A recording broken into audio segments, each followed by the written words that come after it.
Маз-Tigaz сатылады, жылы 2006. Машин состояниясы, жүріп тұрған машин, мотор коробкасы саз, баллондары міне. Средний әрқайсысы әртүрлі да. Біреу 30, біреу 40, біреу где-то 10% сондай. Міне, мотор коробка бәрі саз. Ол тек Tigaz жағы сатылады, мына газовозы қосылып берілмейді, сатылмайды ол жағы. Мына жағынан көрсетейін. Не, машинның не көрінісі.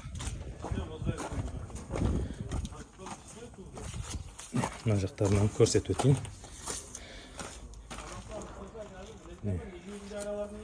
Бұл машинның документтері полный 100% саз, атыңызға өткеріп кете берсеңіз болады. Мынау ішкі көрінісі міне. Спальнийі бәрі бар. Машинға 155 миллион айтып отырыпты. Телефон 97-ліктен 500-дің өзі 2101.